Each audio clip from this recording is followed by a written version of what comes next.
Dengan mengucap Bismillahirrahmanirrahim, marilah kita mulai acara ini. Hadirin sekalian, Senat Universitas Islam Jakarta dan Dewan Penguji memasuki ruangan.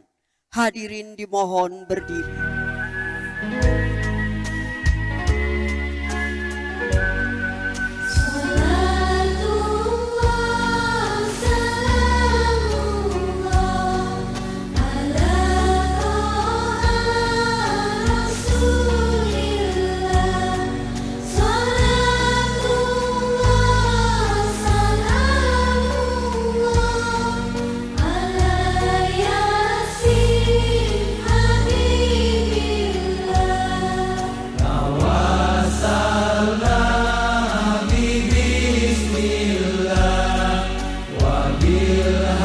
Hadirin dipersilahkan duduk kembali. Dengan mengucapkan Bismillahirrahmanirrahim, ujian promosi Doktor atas nama Promovendus R. Kukun Agung Sulistyo saya nyatakan dibuka.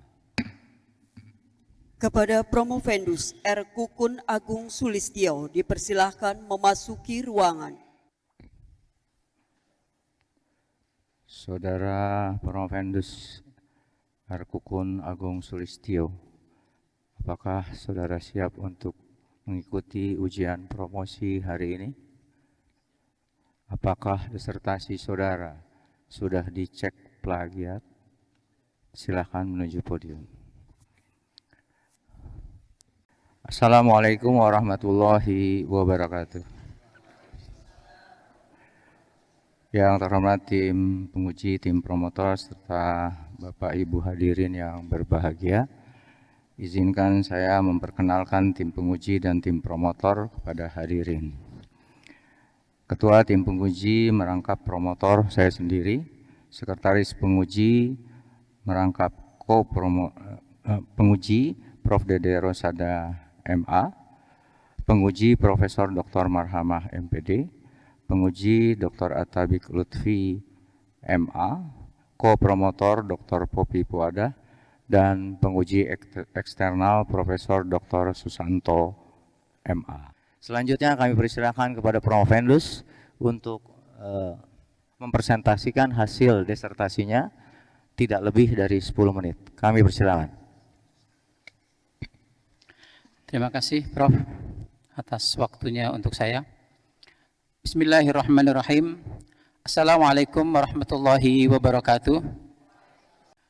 Yang saya hormati Ketua Sidang Promosi Doktoral Pendidikan Agama Islam Pasca Sarjana Universitas Islam Jakarta, Prof. Dede Rosada. Yang saya hormati para guru besar, para dosen penguji, Prof. Marhamah MPD, Prof. Susanto MPD, Dr. Atabik Lutfi MA, yang saya hormati promotor yang saya cintai, Prof. Dr. Insinyur Rehan MSI, dan ko-promotor Dr. Popi Puada, serta hadirin yang saya muliakan.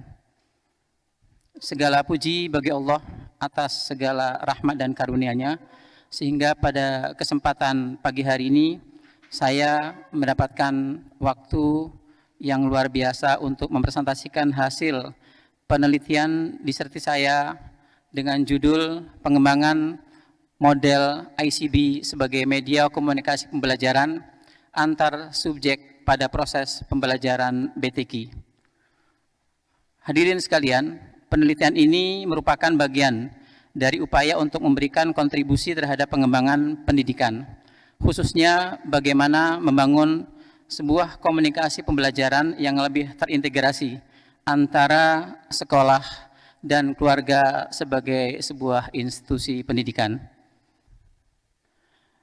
Adapun gagasan utama penelitian ini, hadirin sekalian yang saya hormati, berangkat dari sebuah premis besar bahwa keberhasilan pembelajaran tidak hanya ditentukan oleh interaksi guru, siswa, yang berlangsung di dalam kelas, tetapi juga sangat dipengaruhi oleh kualitas komunikasi antara tiga subjek pembelajaran atau tiga subjek utama pendidikan, yaitu guru, siswa, dan juga orang tua. Maka dalam konteks pembelajaran BTQ atau baca tulis Quran, pembelajaran tidak cukup hanya melalui penyampaian materi di sekolah, sehingga BTQ membutuhkan latihan yang berkelanjutan, pembiasaan berkesinambungan, pengulangan yang tiada henti, pendampingan yang terus-menerus, serta penguatan lingkungan keluarga. Namun dalam prakteknya ditemukan bahwa komunikasi antara sekolah dan rumah belum berjalan secara optimal. Atas dasar permasalahan tersebut, peneliti mengembangkan sebuah gagasan dengan produk Integrated Control Book atau ICB sebagai pertama media komunikasi pembelajaran, penghubung rumah dan sekolah, instrumen monitoring, media refleksi, serta sarana rekognisi dalam pembelajaran. Bapak, Ibu, penguji dan hadirin yang saya hormati, pada tahap awal penelitian ditemukan beberapa fenomena. Pertama, komunikasi antara siswa, guru, orang tua belum berjalan secara sistematis. Guru mengetahui proses belajar siswa di sekolah, namun informasi perkembangan belajar belum sepenuhnya tersampaikan secara terstruktur kepada orang tua. Yang kedua, keterlibatan orang tua dalam proses pembelajaran belum optimal. Padahal dalam pembelajaran BTQ, rumah merupakan lingkungan yang amat penting untuk membangun pembiasaan. Dan yang ketiga, belum tersedia media mengintegrasikan perencanaan pembelajaran, pelaksanaan pembelajaran, monitoring, dan evaluasi. Selama ini, media kontrol pembelajaran lebih banyak berfungsi sebagai alat pencatat hasil, belum berkembang menjadi media komunikasi pembelajaran yang menggerakkan interaksi antar subjek pembelajaran. Oleh karena itu, fokus penelitian ini adalah bagaimana pengembangan model ICB sebagai media komunikasi pembelajaran antar subjek pada pembelajaran BTQ. Selanjutnya, sebagai landasan teori dan kerangka konseptual dalam penelitian saya, menjelaskan bahwa secara teoritis penelitian ini dibangun dari pemahaman bahwa pembelajaran adalah proses komunikasi. Pembelajaran yang efektif membutuhkan pertama, pesan yang jelas, kedua, interaksi sosial, yang kedua, feedback atau umpan balik yang terus-menerus, dan yang keempat, keterlibatan aktif dari seluruh subjek pembelajaran. Sehingga landasan teori yang saya gunakan, yang pertama adalah teori komunikasi pembelajaran yang menjelaskan bahwa keberhasilan pembelajaran membutuhkan proses penyampaian pesan dan juga sekaligus umpan balik. Kedua, teori konstruktivisme yang menempatkan peserta didik bukan sebagai objek, namun sebagai subjek aktif yang membangun pengalaman belajarnya. Dan yang ketiga, teori self-regulated learning yang mengarahkan siswa untuk mampu merencanakan belajar, melaksanakan target pembelajaran, dan bahkan melakukan evaluasi diri. Berdasarkan integrasi teori-teori tersebut, model ICB dibangun dengan sebuah konsep, siswa, guru, orang tua harus berada dalam satu siklus komunikasi pembelajaran atau kurva tertutup. Selanjutnya pada bab 3 metode penelitian. Bapak Ibu, Dewan Penguji, dan hadirin yang Allah muliakan, penelitian ini menggunakan pendekatan Design and Development Research atau DDR dengan pendekatan mixed method. DDR saya pilih karena penelitian ini tidak hanya bertujuan mendeskripsikan fenomena, tetapi menghasilkan suatu produk pendidikan yang dikembangkan secara sistematis. Maka tahapan penelitian itu meliputi pertama, analisis kebutuhan. Dalam analisis ini, saya melakukan untuk mengidentifikasi masalah komunikasi dalam pembelajaran BTQ khususnya, kebutuhan guru, kebutuhan siswa, dan kebutuhan orang tua. Yang kedua, perancangan model, yakni dengan menyusun konsep ICB, strukturnya, fungsinya, bahkan mekanisme komunikasi. Tahap ketiga, pengembangan produk atau development, di mana kemudian menghasilkan buku ICB atau Integrated Control Book sebagai media komunikasi pembelajaran. Tahap keempat, saya melakukan validasi dan uji coba yang melibatkan para ahli, setidaknya ada 3 expert judgment yang kemudian melakukan kajian, masukan, dan juga validasi yang nanti masing-masing skornya akan saya sebutkan pada slide berikutnya. Selanjutnya juga melibatkan para guru sebagai kolaborator yang alhamdulillah perlu saya sampaikan Prof, hari ini para kolaborator penelitian saya hadir semua yang ada di ruangan ini, termasuk stakeholder dan tentu juga rekan-rekan kantor dan juga keluarga. Dan yang terakhir juga melibatkan siswa sebagai subjek aktif pembelajaran dan terakhir orang tua. Alhamdulillah juga hadir Prof, Ketua Komite Sekolah Tempat Penelitian yang juga menjadi kolaborator dan narasumber kami ketika melakukan FGD. Selanjutnya, pada bab 4, Bapak Ibu Dewan Penguji yang saya hormati dan hadirin yang saya muliakan, hasil penelitian menunjukkan bahwa model ICB mampu membangun pola komunikasi pembelajaran yang lebih terintegrasi. Model ICB memiliki 3 fungsi utama. Yang pertama adalah komunikasi perencanaan. Melalui bagian fitur rencana belajarku, siswa diarahkan untuk menentukan target, membangun komitmen, dan bertanggung jawab terhadap proses belajar. Kemudian yang kedua, komunikasi implementasi. Melalui capaian hafalan atau bacaan, guru dan orang tua dapat melakukan monitor perkembangan, memberikan penguatan, dan memberikan apresiasi. Dan yang ketiga, komunikasi evaluasi. Melalui fitur cara belajarku dalam buku ICB itu, siswa kemudian melakukan refleksi, evaluasi diri, dan bahkan perbaikan secara berkelanjutan.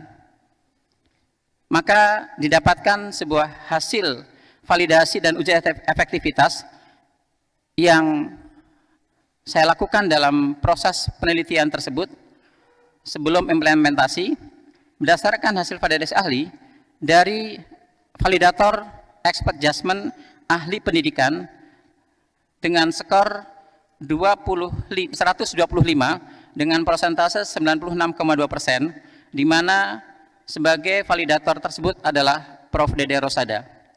Kemudian selanjutnya aspek komunikasi pembelajaran dengan validator ahli adalah Dr. Nail Mubarok. Beliau adalah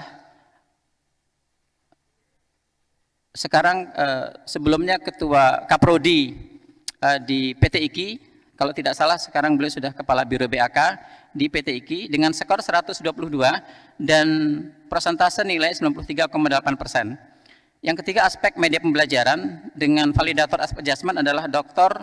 Ajang Ramdhani. Beliau adalah Wakil Rektor Universitas Tasikmalaya dengan skor 65 dan persentase 92,8%. Sehingga total validasi ahli saya dapatkan sebesar 94,2%. Hasil ini menunjukkan bahwa model ICB memenuhi aspek. Pertama, validasi secara konseptual. Kedua, validasi konstruktif. Ketiga, kelayakan implementasi. Dan alhamdulillah pada tahap uji implementasi dengan 37 siswa, maka dicapai peningkatan 85% efektivitas dan keberfungsian dari implementasi produk ICB tersebut.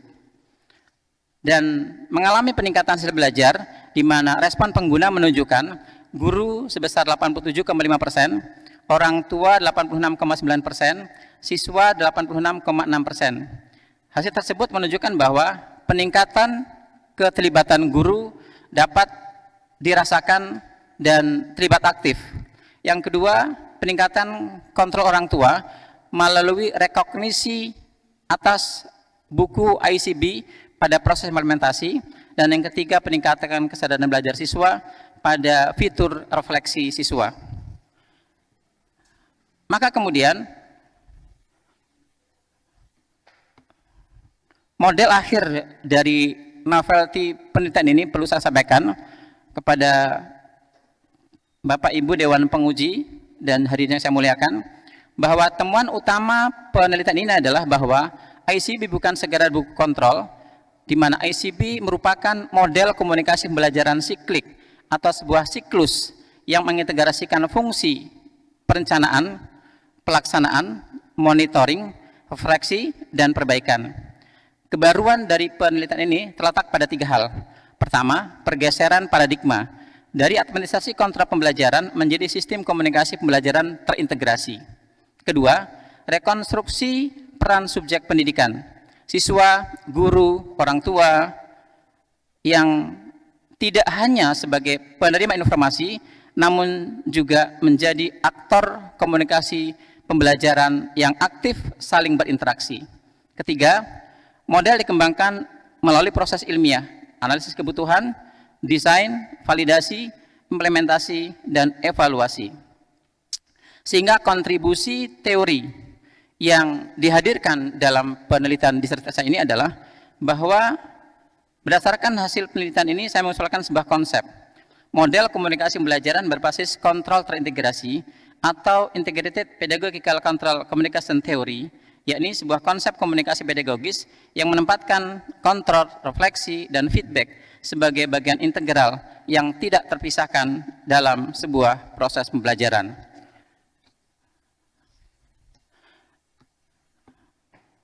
Bapak Ibu dosen penguji hadirin yang saya muliakan, maka di bagian akhir kesimpulan dan implikasi yang dapat saya sampaikan adalah bahwa berdasarkan hasil penelitian dapat disimpulkan model ICB ini mampu meningkatkan keterhubungan komunikasi antara siswa, guru, dan orang tua.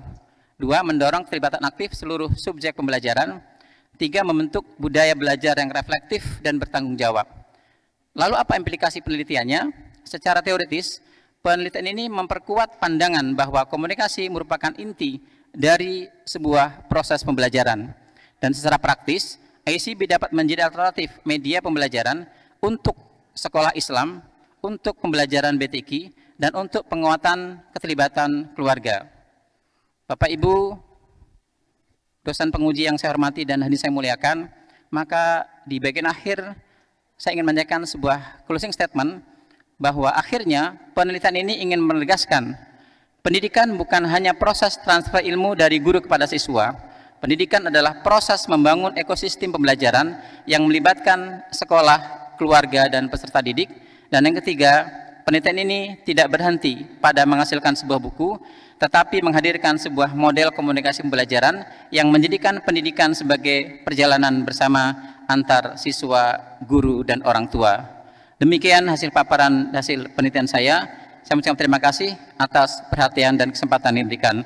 Wassalamualaikum warahmatullahi wabarakatuh. Waalaikumsalam warahmatullahi wabarakatuh. Selanjutnya kami persilahkan kepada yang terhormat Profesor Dr. Susanto MA untuk menyampaikan tanggapan, saran, dan kritik terhadap disertasi Promovendus. Kami persilakan. Saudara Kukun Agung Sulistyo, Pak Kukun, selamat dengan proses yang tentu tidak mudah. Alhamdulillah hari ini Bapak berdiri di podium yang panas, ya. Pak Kukun, ada beberapa hal ya yang perlu saya dalami. Yang pertama, Anda berhasil mengembangkan satu model ICB, ya. Dan ini saya kira merupakan bagian kontribusi ilmiah ya dalam khasanah peningkatan kualitas BTQ. Kalau ini digunakan, menurut Bapak dan hasil dari penelitian Bapak, ini hanya efektif untuk metode tertentu atau untuk semua metode? Misalnya tilawati, umi, ikro, atau seperti apa? Bisa dijelaskan, silakan.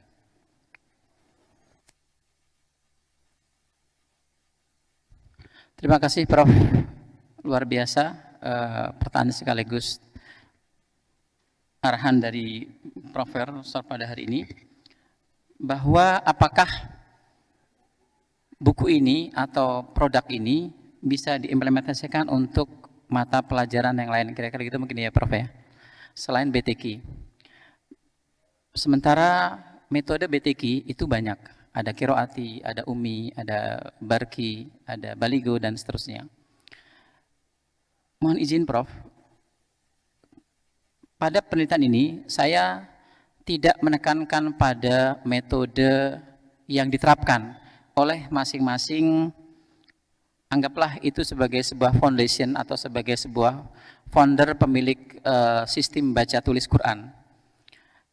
Karena saya yakin bahwa masing-masing metode itu memiliki tim R&D, memiliki tim untuk melakukan pengembangan atas metode yang sudah diciptakan di masyarakat.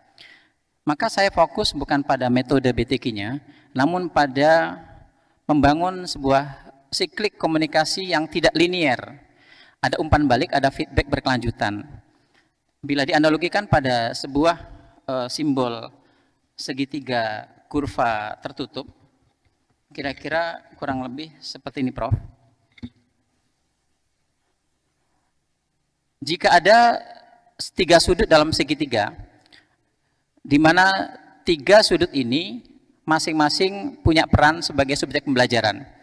Ada pihak sekolah, guru sebagai pemandu pembelajaran, kemudian yang ujung sebelah kanan misalnya adalah subjek pendidikan siswa, dan yang kiri misalnya adalah subjek pendidikan orang tua. Nah, ketika komunikasi di antara 3 subjek pembelajaran ini berlangsung secara siklik, maka 2 hal yang didapatkan. Pertama, reinforcement, saling menguatkan, dan kedua, resiprokal, saling terkait dan memberikan atau menjadi sebuah mutualisme simbiosis. Maksud saya begini, ketika siswa melakukan sebuah rencana pembelajaran lalu dibaca oleh guru, ini akan memberikan sebuah semangat atau sebuah pemahaman kepada guru, ternyata siswa saya itu memiliki target dan berani membuat sebuah tantangan. Karena dalam buku itu memang ada 1 kolom yang disiapkan untuk di mana ada fitur siswa menulis rencana pembelajaran. Lalu yang kedua, pada sisi segitiga yang kanan misalnya, guru ketika membaca afirmasi atau rencana belajarku dalam fitur ICB, itu akan kemudian merespon dengan respon positif untuk didorong, didampingi, dimotivasi. Nah, selanjutnya ketika tercapai proses pembelajaran, di kemudian fitur ketiga, anggaplah ini segitiga yang terakhir, itu kemudian ada rekognisi orang tua. Pada rekognisi orang tua ini kemudian orang tua tidak sekedar membaca progres, namun juga memberikan umpan balik dalam bentuk pertama afirmasi, yang kedua motivasi, bahkan yang ketiga adalah pujian dalam bentuk reward.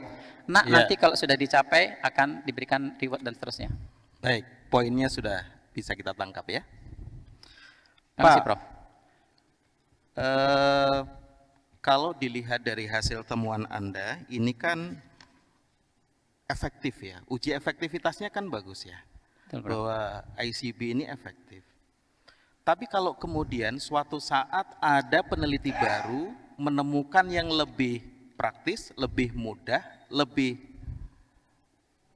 lebih applicable dibandingkan ICB ini, Bapak tetap pertahankan di sekolah Ibnu sini atau rekomendasikan temuan baru yang lebih praktis? Atau seperti apa? Siap, terima kasih Prof. Yang saya bayangkan, penelitian lanjutan dari ICB ini nanti paperless Prof. Jadi sistem digital. Secara konten mungkin boleh jadi berkembang, terutama pada kolom-kolom rekognisi. Kenapa? Karena yang kita lihat adalah di lapangan, bahwa kita sedang menghadapi generasi alfa dan beta, yang tentu gejolak psikologisnya itu akan terus berkembang. Maka fitur rekognisi juga boleh jadi berkembang. Namun saya coba bukan fokus pada substansi rekognisi dan fitur yang ada di dalamnya, karena itu nanti akan otomatis menjadi evaluasi dari siklik yang berjalan. Kalau saya bayangkan nanti justru yang digital dan dashboard. Baik. Gimana caranya Bapak mengukur bahwa kualitas komunikasi ini memang berawal dari ICB, atas kontribusi ICB, bukan dari sebut saja faktor yang lain, karena keaktifan orang tua atau keaktifan guru atau motivasi siswa yang tinggi. Gimana cara Bapak membuktikan bahwa ICB ini memang punya kontribusi besar loh, bukan faktor yang lain gitu? Baik, terima kasih Prof. Dalam penelitian ada 2 data yang saya lempar dalam bentuk kuesioner dan juga atau angket ya. Pertama adalah efektivitas ICB itu, yang kedua adalah keberfungsian. Efektivitas itu kemudian bisa dilihat dari seberapa besar kemudian dampaknya kepada pembelajaran, sementara keberfungsian itu lebih kepada partisipasi aktif 3 subjek pembelajaran tersebut. Dan ternyata ketika kita berikan angket kepada setiap subjek pembelajaran, itu positif di atas 90%, Prof. Baik. Ini berandai-andai ya Pak ya. Kalau misalnya UIJ masih memberikan kesempatan untuk melakukan riset lanjutan, ini kita berandai-andai, bagian mana yang Bapak akan perbaiki dan akan perkuat? Ada satu filosofi yang selalu saya yakini, Prof, bahwa institusi pendidikan itu tidak bisa dipisahkan dari, pertama adalah rumah, yang kedua sekolah. Nah, dari segi durasi kebersamaan, sesungguhnya secara efektif interaksi sosial itu lebih lama di sekolah, tapi secara fisik lebih lama di rumah. Nah, maksud saya begini, bahwa saya akan fokus pada seberapa besar partisipasi pihak rumah atau pendampingan orang tua di dalam keterlibatan pendampingan, yang sesungguhnya ICB adalah sebuah trigger, sebuah simbolik, sebuah fungsi yang nantinya akan kita kembangkan terus dengan target bahwa perhatian orang tua kepada siswa itu tidak semata-mata bersifat administratif, tetapi juga bonding emosional. Mungkin gitu, Prof. Baik. Terima kasih Pak Ketua. Saya kira cukup. Selamat sudah menyusun satu model yang layak digunakan di Ibnu Sina khususnya, dan berharap digunakan di sekolah-sekolah yang lain ya. Itu harapan dari Pak Kukun ya, dan harapan dari kita semuanya. Sehingga perlu ada penyempurnaan. Yang pertama adalah perlu ada satu penelitian lanjut, yaitu respon dari orang tua terhadap ICB. Karena Pak Kukun menambah PR orang tua ini. Saya pun menyekolahkan anak agar saya berkurang beban saya. Ini orang tua terus terang ditambah PR-nya oleh Pak Kukun. Jadi maksud saya adalah bagaimana respon orang tua terhadap ICB ini. Oke, itu juga perlu ya, supaya nanti orang tua benar-benar menjalankan sesuai dengan ketentuan ICB ini dengan tenang begitu ya. Jangan menjadi beban, karena mereka yang menyekolahkan anak-anaknya di sekolah Islam itu notabene-nya adalah agar saya bebas dari tugas gitu.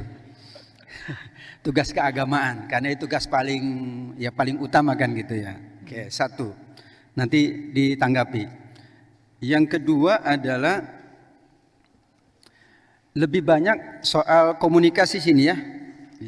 Bahwa komunikasi harus efektif, solutif, komunikasi harus meaningful dan sebagainya ya. Nah, komunikasi itu adalah merupakan landasan seseorang untuk menyelesaikan satu problem.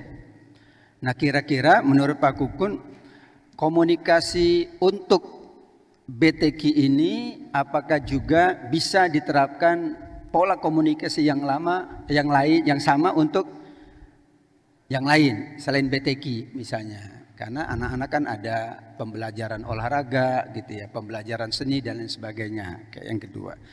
Yang ketiga terakhir, ini di halaman 64 ya, satu ayat yang dinukil oleh Pak Kukun, yaitu selalu Al-Alaq ayat 1 sampai 5 yang dikorelasikan dengan bacaan yang baik dan benar. Kalau Al-Alaq itu bacaannya belum baik dan belum benar, karena Nabi sendiri belum bisa baca. ma'ana biqori. Kalau saya usul, cari ayat yang lebih relevan. Misalnya waratil Qur'ana tartila atau la ta'jal bil Qur'ani min qabdi ayyuqda ilahi. Jadi cari ayat yang itu levelnya level tinggi ya. Kalau Iqra itu level pertama, makanya Nabi aja nggak bisa baca. Gimana anak-anak suruh baca bagus dan benar? Mungkin guru-gurunya juga belum. Ya. Sehingga saya usul cari ayat yang lain, kan ayatnya banyak yang lebih relevan gitu ya. Kalau tidak relevan kan kurang fokus. Kalau relevan itu akan lebih bagus. Ya. Terakhir soal penelitian terdahulu hanya satu yang saya lihat yang sesuai ya, yang relevan, yaitu Yuwanda Kusuma, itu pun 2018, karena yang lainnya ada di level perguruan tinggi. Yang lain itu perguruan tinggi ya, ada di UPI begitu ya, kemudian ada di mana ini ya, mahasiswa keperawatan, betul ya, 1, 2, 3, 4, baru 5 itu untuk TPQ, BTQ, TPPA di Indonesia. Kalau ini saya setuju bahwa ini sangat relevan sekali ya, tapi perlu tambahan penelitian terdahulu yang lain. Jadi fokusnya nanti kan anak-anak usia sekolah dasar, sedangkan yang 4 itu usia mahasiswa perguruan tinggi, tentu berbeda dengan sekolah dasar. Itu saja, mungkin satu komentar dari Pak Kukun, silakan. Siap, terima kasih Ustadz Dr. Lutfi Atabik MA. Yang pertama terkait dengan bebas tugas orang tua murid.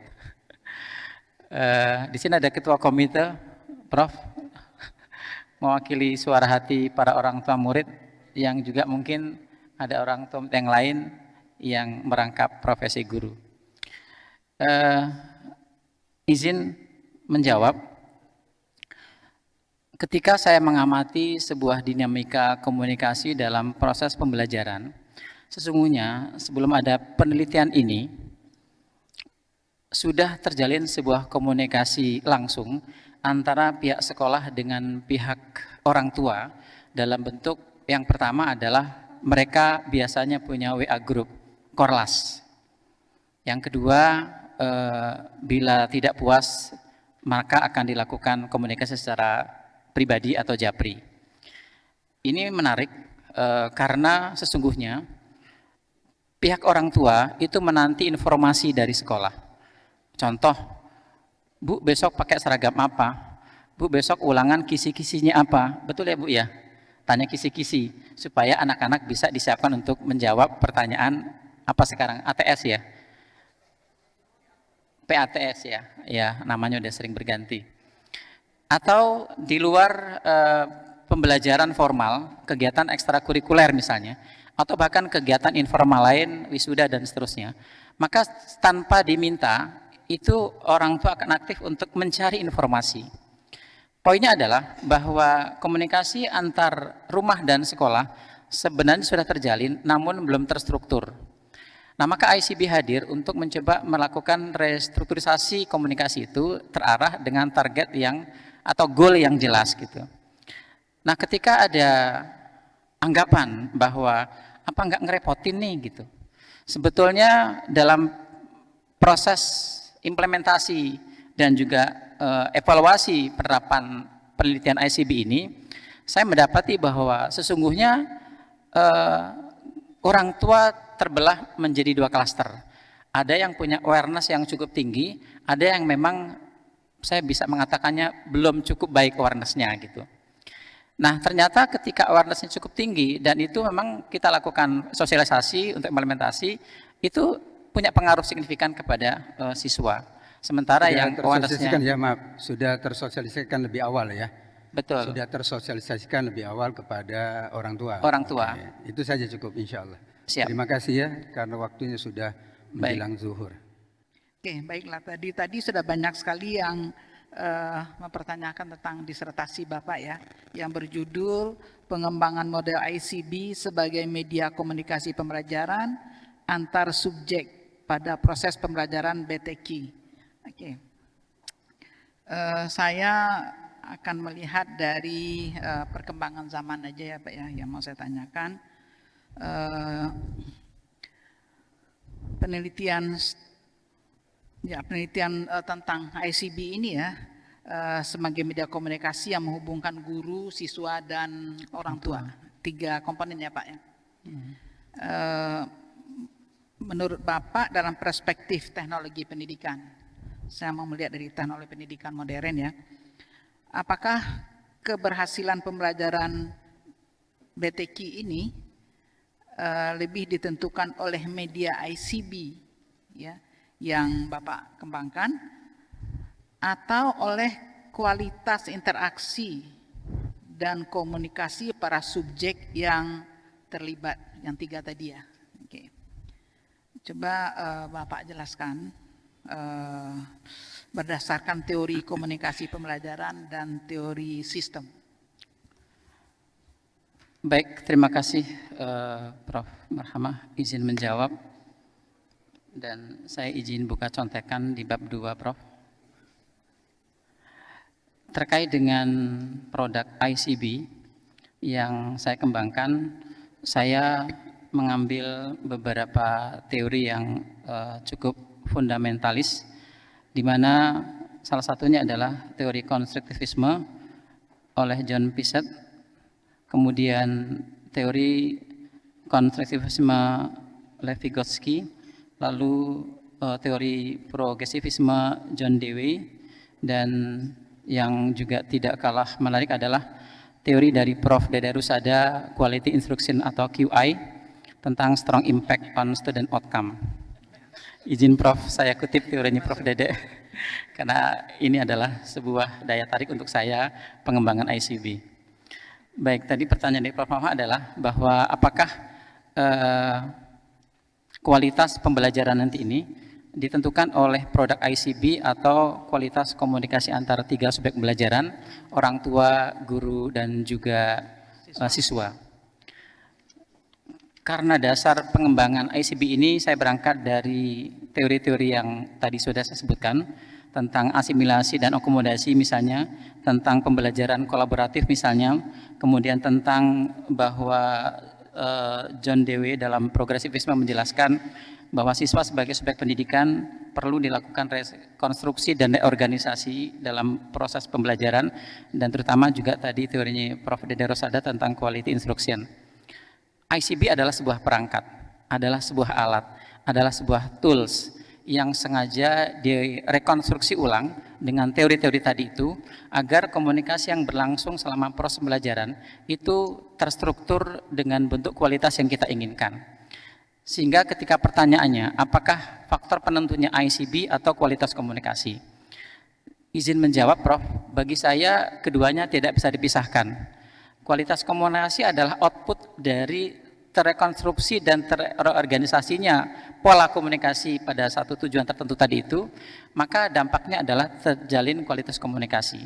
Daripada kemudian kita biarkan komunikasi yang berlangsung ini tidak terstruktur, tidak terkondisi, di mana nggak jelas ini masing-masing subjek harus punya peran apa, di mana kemudian dalam ICB itu ada fitur rekognisi, fitur afirmasi, fitur refleksi, itu lebih terstruktur, sehingga saya tidak bisa mengatakan hanya ICB atau kualitas interaksi, keduanya saling terkait dan berpengaruh satu dengan yang lain, yang tadi saya sampaikan bahwa keduanya punya pengaruh reinforcement, saling menguatkan, dan refraktori juga saling pengaruhi.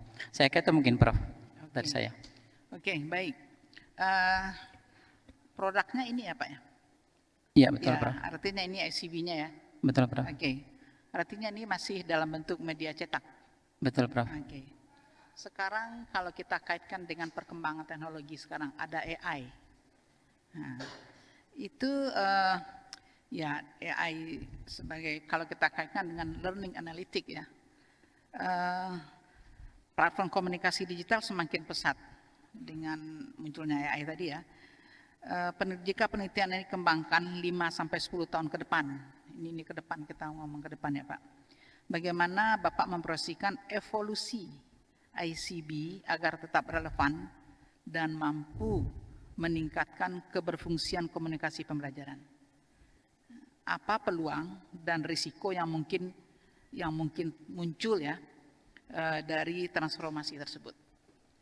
Baik, Silakan. terima kasih Prof. Menarik sekali pertanyaannya dan saya kira itu adalah tantangan bagi seluruh praktisi dan penyelenggara pendidikan. Kita akan menghadapi sebuah era di mana sekarang sudah masuk 5.0, di mana subjek pembelajaran tidak lagi generasi baby boomers atau Gen Z atau milenial, tapi sudah masuk di level generasi alpha yang lahir langsung berinteraksi dengan gadget. Maka untuk menjawab tantangan ini, penelitian lanjutan saya itu saya rencanakan untuk kemudian masuk pada level digitalisasi pendidikan, di mana kemudian secara evolusi nanti proses interaksinya tidak lagi secara buku fisik, tapi paperless. Kita paham bahwa bila seseorang dikasih pilihan, mendingan ketinggalan dompet apa ketinggalan handphone, maka pilihannya adalah mendingan ketinggalan dompet. Artinya hari-harinya akan dengan gadget. Sehingga bagaimana kemudian user friendly, salah satu ciri penggunaan ICB itu melekat pada gadget, di mana kemudian outputnya adalah dashboard, laporannya dashboard, tapi inputnya adalah misalnya secara sederhana Bitly dan seterusnya. Walaupun ini memang belum saya mulai, tapi saya berpikir bahwa pendidikan yang akan datang itu akan dihadapkan pada sebuah percepatan teknologi. Bahkan ketika anak-anak kita yang sekarang ini sekolah di generasi alfa dan beta, nanti pola kerjanya tidak lagi struktur organisasi atasan pimpinan, tapi sudah virtual office, mereka adalah on the team. Maka kerjanya bisa di mana saja. Nah, dari sekarang kemudian kita kondisikan pola belajar mereka juga seperti itu. Nah, pertanyaannya adalah bagaimana orang tua di masa SD 6 tahun itu mampu melakukan kontrol.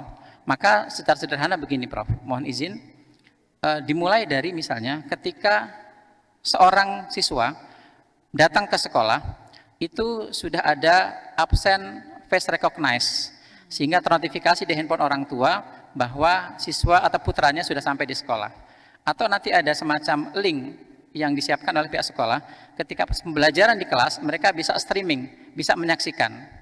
Dan nanti ketika pulang, absen dengan recognize atau face recognize, dan notifikasi di handphone orang tuanya bahwa putranya sudah pulang dari sekolah, sudah dijemput oleh penjemputnya misalnya begitu.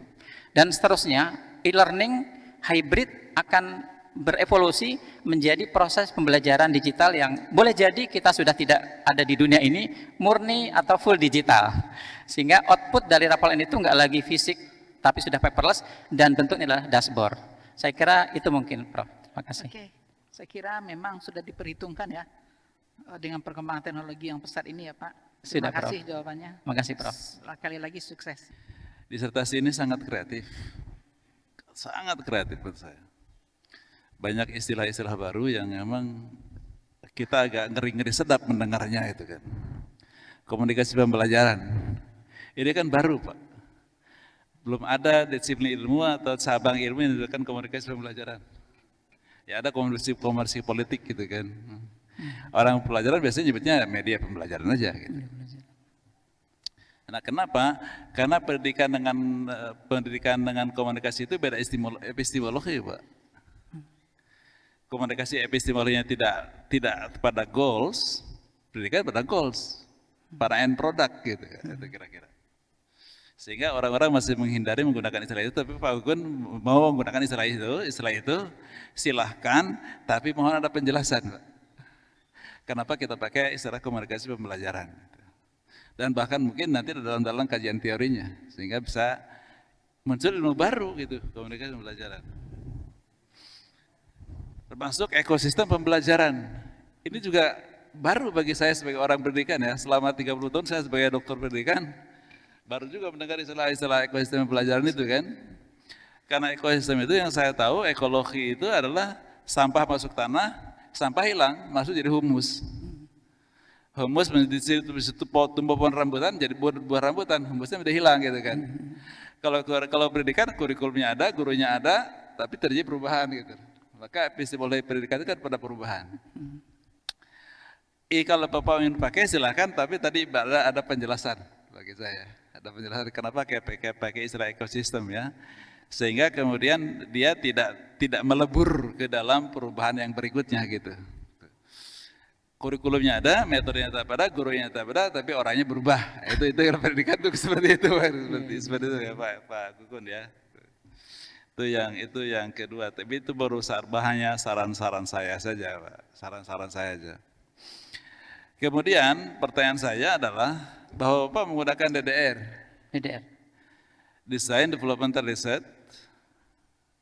Ini memang banyak kita gunakan di UID ini, bukan karena nama saya Dede Rosada ya, DDR, tapi karena Design Developmental Research itu kan menghendaki ada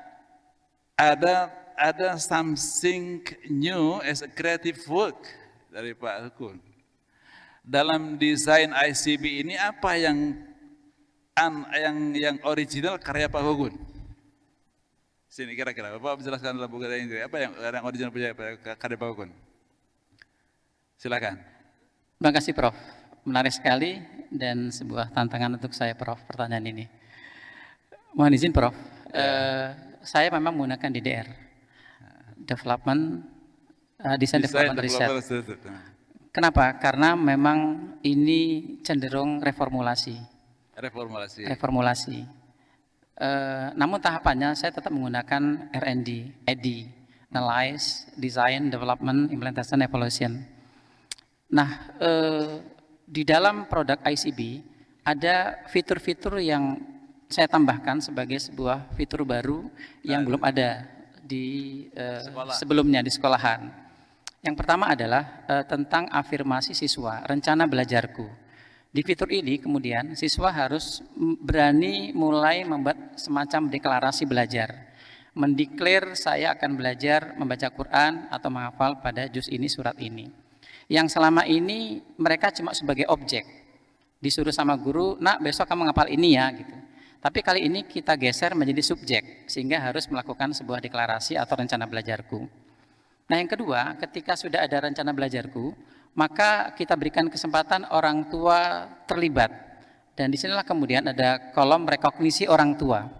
Yang selama ini orang tua boleh jadi hanya melihat hasil dalam bentuk lembaran laporan, tanda tangan pun terkadang jarang, atau memberikan tanggal atas report itu juga jarang. Tapi kali ini kita kondisikan untuk mengisi dalam bentuk afirmasi. Nak, kamu hebat. Kalau nanti tercapai, Bunda kasih kamu hadiah A misalnya. Atau nanti kita makan-makan jalan-jalan. Secara emosional, maka terbangun sebuah bonding yang secara tidak disadari oleh orang tua akan membangkitkan rasa percaya diri dari sang anak ketika rekognisi orang tua itu muncul dan tertulis dan dibaca. Dan itu terus dibaca ulang. Nah yang terakhir adalah ada refleksi siswa. Di mana pada saat selesai proses sikrik tadi, sebentar di tengah-tengah ada rekognisi guru. Guru selama ini hanya memberikan sebuah penilaian, tapi kali ini diberikan ruang untuk rekognisi sama dengan orang tua, tapi porsinya adalah sebagai pendamping atau fasilitator. Dan yang terakhir adalah refleksi. Baik, terima kasih Pak Gun, sangat luar biasa. Tapi ini berjalan Pak, siswa bisa mendeklarasi. Ya, sudah saya bawa Prof beberapa contoh bukunya. Di sekolah Ibnu Sina, apakah semua orang tua terus mengikuti deklarasi siswanya, anaknya? Populasi dan sampel yang saya ambil kebetulan kelas 4 dan kelas 5. Ya. Jadi belum semuanya karena durasi penelitian sekitar 8 bulan, maka secara implementasi sudah dilakukan Prof. Nggak, tapi dari 30 siswa itu berapa orang tua yang meng-approve dan berapa orang tua yang belum meng-approve? Dalam tabel di halaman 23 nih. Oh, itu halaman disertasi. Ada 4 Prof yang belum menyampat ya. Yang belum ya. 4 itu ya dari 30 ya sekitar 12% ya Prof ya. Ya kecil sekali proporsinya ya. Iya Prof. Dengan demikian bahwa DDR-nya ini menurut saya sudah bagus. Jadi hanya 4 dari 30 yang memang unvalid. Jadi tidak meng-approve ya. Iya. Artinya tadi kekhawatiran Pak Atabik itu bahwa orang tua semuanya sudah menyerahkan semuanya kepada guru, masih banyak orang tua yang peduli kepada pendidikan anaknya gitu kan. Kira-kira gitu. Bahwa ini sudah benar ya, sudah benar kalau menurut saya. Dengan demikian nanti mungkin dalam teori harus Bapak katakan jelas, Bapak katakan bahwa desain ini akan mengimplementasikan teori bahwa guru itu tidak hanya kontrol kelas, tidak hanya mengontrol sekolah, tapi juga mengontrol rumah. Gitu. Kan ini ya, guru mengontrol rumah. Kan guru itu tugasnya kelasnya, sekolahnya, rumahnya, dan masyarakatnya, gitu kan? Ya masyarakatnya belum terjangkau ini. Ini teori, Pak. Teori yang sudah disepakati dan sudah menjadi regulasi di Kemendikbudrismen ya sekarang hari ini. Bahwa itu sudah bisa dipakai. Dengan demikian ini merupakan novelty-nya ini bahwa buku ini merupakan salah satu cara bagaimana teori itu atau kebijakan itu bisa dilaksanakan. Dan ini terbukti bisa. Terbukti bisa dengan cara-cara Ibnu Sina menyiapkan ini dan desainnya seperti ini. Tapi mungkin penyampaian atau komunikasi, saya pakai istilah komunikasi dengan antara guru kepala sekolah dengan orang tua harus ada juga di situ. Maka mungkin dalam teorinya Bapak juga sedikit menjelaskan tentang parenting days. Parenting days karena parenting days itu adalah tempat di mana orang tua menyampaikan semua kebijakannya kepada orang tuanya. Itu yang menurut saya sebagai novelty-nya. Kemudian sangat sayang betul kalau ini tidak diekspos oleh Bapak ya. Mohon dalam kesimpulan dalam menutup paragraf 2-nya yang Bapak ingin jelaskan tentang desain ICB ini, Bapak sebutkan yang tadi semuanya. Inputnya apa? Kemudian prosesnya apa? Yang kreativitas Bapak itu Pak God itu jelasnya di proses, Pak. Saya tambah ini, hasilnya apa? Nah, dari 30 siswa yang ada di sana itu, apakah semua mencapai target kurikuler yang diinginkan oleh guru? Hafalannya, bacaannya, dan juga mungkin the fluence of recitation-nya itu ada mungkin ya itu kira-kira. Tercapai enggak, Pak? Tercapai enggak jumlah hafalan yang mereka punyai? Tercapai enggak? Tercapai, Prof. Tercapai. Setelah kelas 4 itu berapa surah dari juz amma yang terhafalkan? Izin menjawab, Prof. Kemarin ketika ada prosesi imtihan, imtihan itu adalah sebuah proses klimaks dari seleksi baca dan hafal, kemudian nanti ada munaqashah lalu imtihan, dan itu dibuat semacam seremonial uji publik. Oke, uji publik. Rata-rata berapa persen mereka tercapai terkurikulernya? 70, 80, atau 90% atau 100%? Untuk level yang diuji bisa 80, Prof, karena kelas 4. Oke, baik. Kalau itu apa nanti outputnya 80% target kurikuler tercapai. Oh gitu, Prof. Siap, Prof. Di paragraf 2 ya, di paragraf 2. Kemudian untuk menghindari orang ragu-ragu tentang bahwa ini hanya berlaku untuk Ibnu Sina, Bapak hilangkan kata-kata Ibnu Sina di kesimpulan. Oh siap. Kan di paragraf pertama masih ada kata-kata SDIT Ibnu Sina. Siap, Bapak buang itu. Karena ini sudah bukan milik Ibnu Sina saja, tapi milik semua orang yang mau pakai seperti ini. Siap, Prof. Sehingga kalau pakai ada kata-kata Ibnu Sina, maka ini hanya berlaku untuk Ibnu Sina. Siap, Prof. Kira-kira gitu. Atau masih data. Saya kira demikian, Prof. Ya. Terima kasih, sangat luar biasa ini. Terima kasih. Saya menyambung pertanyaan dari Prof. Susanto bahwa apakah ini bisa digunakan untuk model yang lain. Tapi saya mungkin lebih cenderung ke lebih luas lagi. Mungkin model ICB ini bisa digunakan untuk kontrol pada bidang studi, gitu. Bukan hanya ke BTQ, tapi bidang studi yang lain. Selama ini kan kalau POMG ataukah itu komite gitu, jarang sekali dilibatkan dalam proses controlling, ya. Mungkin nggak ini bisa digunakan untuk kontrol, misalnya minimal wali kelas atau bidang studi lebih luas lagi, mungkin tidak? Silakan. Siap, terima kasih Bu Dokter atas bimbingan selama ini yang saya terima dan juga luar biasa, dan saya mengapresiasi bimbingan Bu Dokter yang sangat intens untuk saya. Terkait dengan apakah ini mungkin diterapkan, menurut saya mungkin. kenapa saya jawab seperti ini? Saya masih ingat tahun 2023 bulan Desember ketika saya akan presentasi di depan Prof. Marhamah terkait dengan mini riset saya, Prof. Saat itu Prof. Marhamah bertanya kepada saya, Pak Kukun, nanti kira-kira apa disertasinya? Saya bilang sama Prof. Marhamah, Prof, rencana saya akan ambil judul Sekolah Orang Tua. Dan saat itu Prof. Marhamah memberikan nasihat kepada saya, Pak Kukun jangan terlalu luas dulu, ambil skup kecil dulu agar nanti terbentuk dulu pola penelitiannya. Dan saya setuju, maka jadilah penelitian hari ini. Artinya jika ini di resizing menjadi big size, tidak lagi mulok hanya BTQ, sangat mungkin karena ambisi saya sebetulnya adalah sekolah orang tua, tidak semata-mata BTQ. Mungkin itu. Terima kasih. Oke, kalau saya boleh meminta kepada Bapak, menurut Prof. Endus, kira-kira apa kekurangan yang mungkin bisa disempurnakan dari hasil penelitian ini? Baik, saya menyadari ada 3 kekurangan. Pertama, lokusnya masih di satu sekolah. Kedua, ini mulok, belum mata pelajaran, adalah bagian dari PAI. Nah, harapannya nanti bisa lebih meningkat mata pelajaran. Yang ketiga, populasi dan sampel masih sedikit. Dan ini saya menyadari bahwa ini adalah sebuah kelemahan dalam penelitian, dan saya memang bercita-cita akan membuat penelitian lanjutan agar ini lebih berkualitas dan bermanfaat.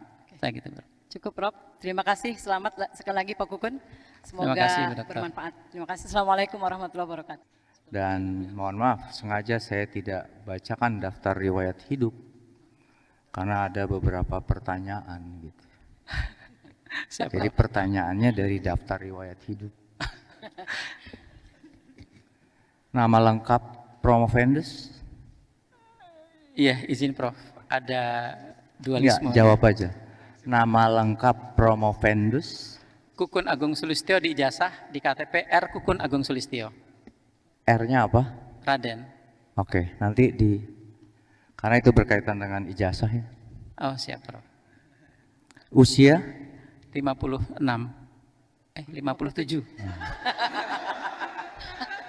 Teman saya protes, Prof. Pensiun bareng. Karena ini ada relevansinya dengan riwayat pekerjaan. Siap. Pak Kukun harus teliti. Karena ini angka-angka semua yang dengan jabatan Pak Kukun. Betul? Betul, Prof. Oke. Pertanyaan berikutnya.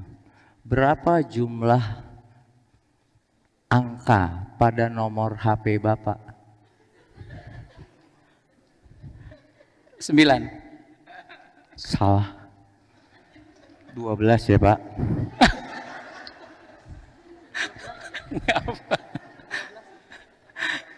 Oh, dia 11. Ini data keluarga. Siap, Prof. Ayah, ibu sudah almarhum. Mudah-mudahan mendapat tempat di sisi Allah yang Amin. terbaik. Amin. Istri 1. Kenapa ketawa? Jawab. 1, gitu, tegas. Ya, Prof.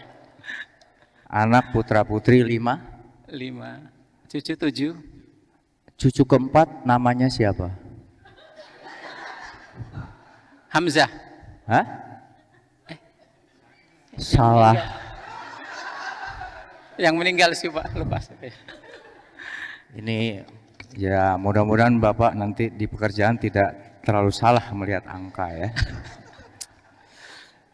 Riwayat pendidikan Bapak lulus 1998 Teknik Listrik STM, S1 Sarjana Teknik Informatika, 2011 lulus Magister Ilmu Administrasi. Sekarang Bapak S3-nya PAI. Murtad, Prof. Kalau orang Sunda bilang nanaonan jang gitu kan. Ini apa alasannya? Bapak, apakah ada relevansinya dengan riwayat hidup yang Bapak tulis di sini? Silakan Promovendus. Terakhir pertanyaan itu. Terima kasih, Prof. Lulus sekolah, saya punya cita-cita jadi dosen. Dan tidak kesampaian, dan saat itu saya dapat PMDK, kuliah di luar kota, tapi tidak diambil karena Bapak sakit. Maka saya harus bekerja di Astra, swasta, kemudian baru 91 saya masuk PNS hingga sekarang. Nah, tetap saya akan menjadikan pendidikan, dunia pendidikan menjadi kesatuan hidup saya. Oke. Cukup. Jadi saya lihat hanya yang berkaitan dengan riwayat organisasi. Itu relevansinya sangat erat dengan program studi yang Bapak ambil pada hari ini. Ada nilai keagamaan dan ada nilai pendidikan. Oke, Bapak Ibu, saya rasa itu dari tim penguji sudah memberikan pertanyaan. Terima kasih kepada tim uji untuk memberikan waktu tim penguji mengevaluasi, maka sidang promosi saya nyatakan ditunda. Senat Universitas Islam Jakarta dan Dewan Penguji meninggalkan ruangan. Hadirin dimohon berdiri.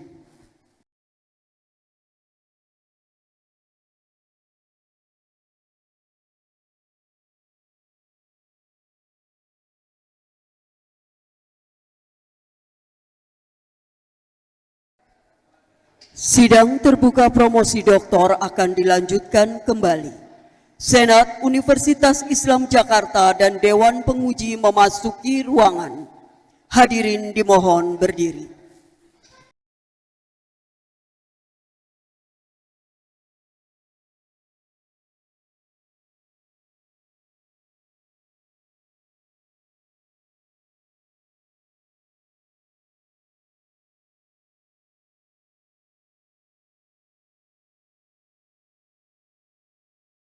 Hadirin dipersilahkan duduk kembali.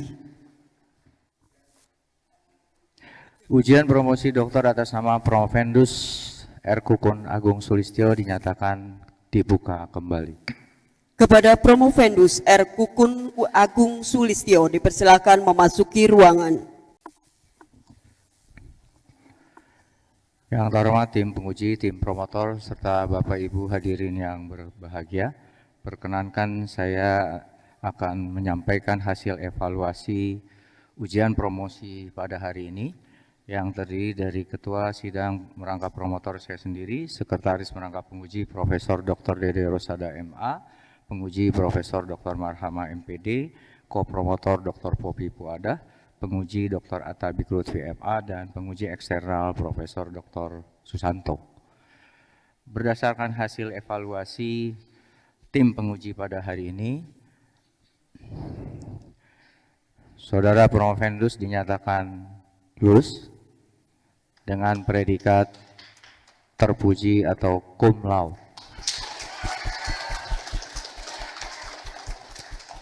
Dan menjadi lulusan ke-86 pada program Pasca Sarjana Program Doktor Universitas Islam Jakarta.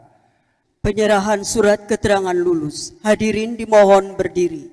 Kepada Dr. R. Kukun Agung Sulistyo dipersilakan maju ke mimbar.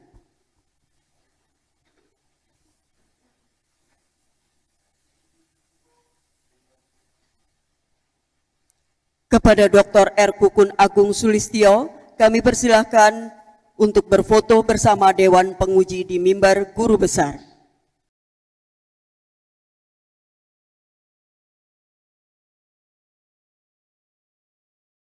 Selanjutnya kami persilakan kepada Dr. R. Kukun Agung Sulistyo untuk menyampaikan pesan-kesan.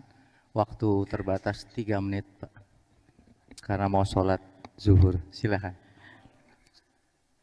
Bismillahirrahmanirrahim. Assalamualaikum warahmatullahi wabarakatuh. Alhamdulillahirrahmanirrahim. Hanya kalimat pujian yang bisa saya lantunkan, saya lafazkan pada kesempatan hari ini, di mana perjalanan menuju doktor ini bukanlah sebuah perjalanan yang sunyi. Ia adalah perjalanan panjang yang penuh dengan doa dan air mata, terutama ketika kelelahan, dan kelelahan itu muncul saat revisi. Ada malam panjang ketika naskah tidak kunjung sempurna, data buntu, teori berat, dan langkah terasa lambat. Namun titik itulah kemudian Allah menghadirkan orang-orang baik yang menjadi cahaya dalam perjalanan. Maka dengan penuh rasa hormat dan ketulusan yang paling dalam, saya menyampaikan terima kasih yang sedalam-dalamnya. Yang pertama tentu kepada kedua orang tua saya, almarhum Mas Guru BA, almarhumah Tati Sultanesi, dan terima kasih kepada promotor Prof. Dede Rosada, kopromotor Bu Dr. Papi Puada. Terima kasih kepada promotor Prof. Insinyur Raihan MSI, mohon maaf, saya ralat. Kemudian kopromotor Prof. Ibu Popi Puada, Ketua Penguji Prof. Dede Rosada, dan juga penguji Prof. Marhamah, serta Associate Profesor Dr. Atip Lutfi, dan terutama yang saya juga sangat banggakan, penguji eksternal Prof. Dr. Susanto MA, yang alhamdulillah saya sudah bersilaturahmi ke rumahnya Prof. Malam-malam hujan, dan itu sangat terkenang sekali oleh saya, dan sempat berbagi ilmu dengan beliau cukup lama. Maka atas kesempatan ini saya juga menyampaikan kepada seluruh kolaborator penelitian yang sudah saya jalani dari tahun 2024 hingga sekarang ini, dan juga seluruh stakeholder yang hari ini juga hadir untuk membersamai sidang terbuka ini. Maka saya meyakini bahwa ini bukan akhir. Ini adalah perjalanan awal saya sebagai seorang ilmuwan, dan akan saya kembangkan dalam bentuk pengabdian yang lebih bermanfaat. Saya kira itu, dan kepada keluarga yang tercinta, orang dekat saya yang setia mendampingi saya, sampai tadi malam kami terus lembur Prof, kurang tidur. Jadi keluarga saya juga luar biasa kontribusinya, dan hari ini gelar dokter itu saya raih karena mereka semua. Terima kasih, dan akhirnya karena kemuliaan itulah yang kemudian menjadi penentu dan juga bahkan tantangan bagi saya untuk mempertahankan gelar dokter. Demikian, wassalamualaikum warahmatullahi wabarakatuh. Waalaikumsalam. Terima kasih Dr. R. Kukun Agung Sulistyo. Dengan mengucapkan alhamdulillahirrahmanirrahim dan terima kasih kepada tim puji dan tim promotor serta kehadiran Bapak Ibu sekalian pada sidang promosi kali ini. Dengan demikian sidang saya nyatakan ditutup. Assalamualaikum warahmatullahi wabarakatuh.